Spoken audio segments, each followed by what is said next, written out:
But it's something to do with... A lot has been made about his voice. Now, you came up with that, didn't you? You worked hard, you produced the voice that you then sent to Steven Spielberg, and he got...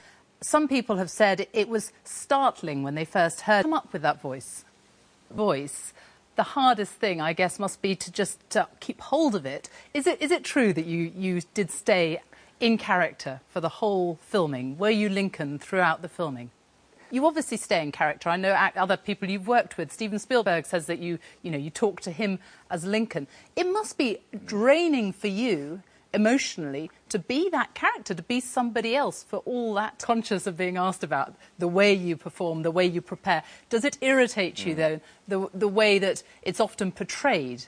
I'm kind, and the truth is that anyone that... Consider you to be one of the best film actors in the world. Why aren't you doing more? You love it. I have a slow rhythm. You obviously value your privacy enormously. Do you like to sort of step into the limelight and then just step back again, and for a substantial period of time? You don't like stepping into the limelight. You are potentially, a lot of people think, you possibly could be winning your third Oscar. As I said, that would be history in the making. No other man has had 3 Best Actor Oscars. So you cut too fast then, too fast when you first came to power.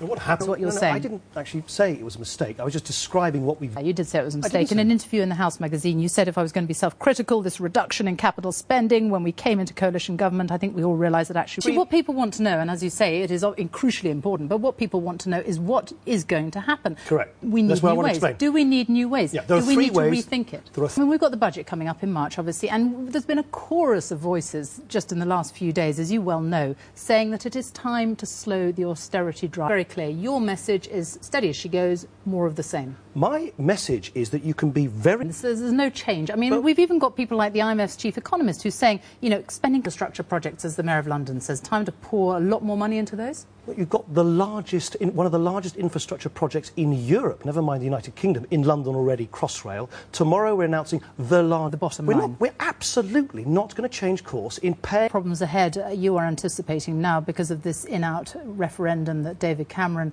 has promised. A huge mistake? Look, my own view... Prime Minister is putting British jobs at risk, to satisfy his own party, something a lot of them have been clamouring for?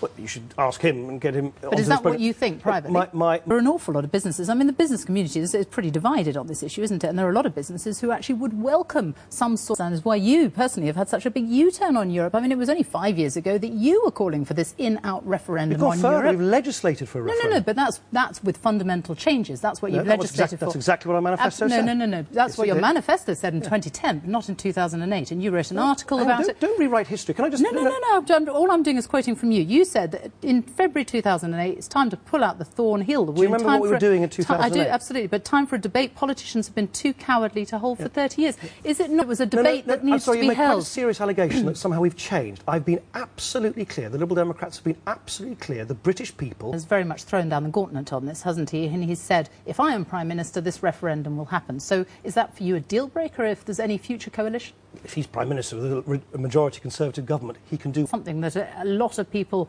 according to the polls, actually want.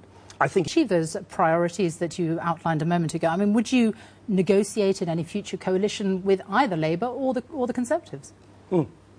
My own attitude... whether you would keep your options open or whether you would categorically I would do exactly what I said last time, which is that... you would have no philosophical objections to working with Ed Miliband, for example. I mean, there's been some reports in the recent weeks that, relations have been thawing between the pair of you. But it's not... I mean, I've never, ever seen... individual thinking something of the other when you have to work together in a coalition. Of course it is. Ed Miliband? Well, the attitude of working together in the national interest with politicians you don't necessarily agree with, because that's what...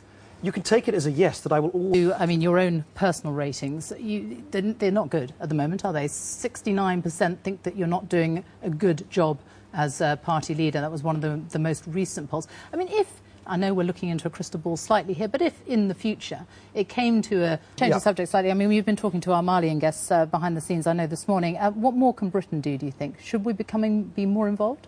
Well, we are giving the French the military support they need, the aircraft they've asked for. But question. I mean, you have your regular Nick Clegg phone-in now, don't you, on a radio station in London? And one of the issues that was raised this week was the issue of your own son's education. You've spoken in the past about the great rift in our education system, the corrosive damage that it does to society and to the economy. Yet it seems you could possibly be sending your own child to private education.